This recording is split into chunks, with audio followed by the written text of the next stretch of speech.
There is a point in every empire's lifespan that historians only recognize after the damage is irreversible. It's not invasion. It's not defeat. It's not even recession. It's the moment the system becomes so heavy, so complex, that it can no longer correct itself. On the surface, everything still functions, the economy moves, the currency circulates, the military stands deployed. But beneath that surface, the empire has crossed a line no power has ever crossed and returned from. Every empire that reached this phase believed time was on its side. History proves otherwise. The United States has now entered that phase. Not collapse, not breakdown, something far more dangerous: systemic exhaustion. Empires don't vanish suddenly, they lose responsiveness, they lose flexibility, they lose the ability to change direction. Rules multiply faster than problems are solved. Institutions expand faster than results improve. Costs rise while effectiveness declines. Eventually, the system stops serving society. It exists to preserve itself.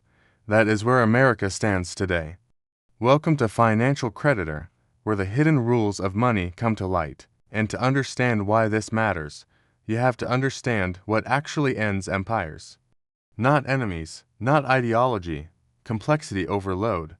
Early on, complexity creates power, coordination improves, control increases, stability expands, but past a critical threshold, complexity turns against the system. Decisions slow, reforms stall. Every adjustment threatens entrenched interests. Reality moves faster than governance can respond. Once that happens, decline accelerates automatically. You don't need charts to see it, you feel it? Infrastructure decays faster than it's repaired. Spending increases while outcomes deteriorate. Policies accumulate without resolving root causes. The system grows larger. Its performance shrinks. That imbalance is fatal. At this stage, leadership no longer asks what works. They ask what's politically survivable. And political survival always loses to economic math, so the system leans on delay. Costs are shifted forward. Debt replaces reform. Inflation masks imbalance. Financial complexity hides structural weakness. Problems aren't fixed, they're deferred, and deferral feels like stability until it doesn't. History is clear on this point.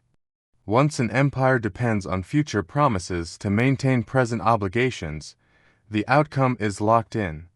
Because the future always arrives, slowly at first, then suddenly. Another marker of this phase is institutional inversion. Organizations built to serve the public begin serving themselves. Metrics replace results. Process replaces purpose.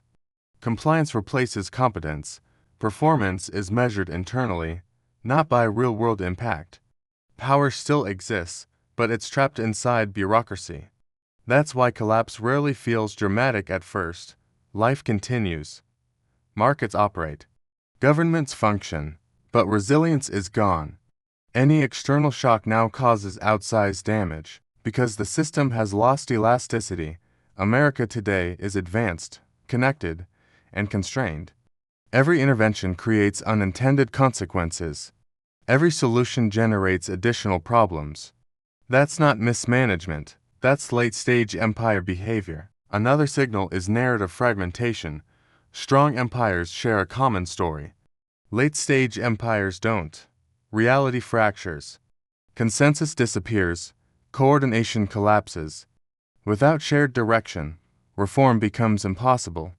This isn't moral failure, it's structural saturation. And no empire has ever engineered its way out once this phase is reached, not because it lacked intelligence, but because intelligence cannot override incentives. Those who benefit from complexity control the system. Simplification threatens power, so complexity deepens. And that is why this phase always ends the same way, not with one event, but with a cascade. Financial stress exposes institutional weakness. Institutional weakness produces political paralysis. Paralysis accelerates economic decline. Momentum takes over. By the time the public recognizes the pattern, reversal is no longer an option. History doesn't repeat events. It repeats dynamics, different currencies, different technologies, different rhetoric, identical outcomes. America has not collapsed, but it has crossed into a zone where collapse can happen without warning. That's what makes this phase lethal. The margin for error is gone. From here forward, survival requires radical simplification. And radical simplification requires something empires never willingly do: relinquish power.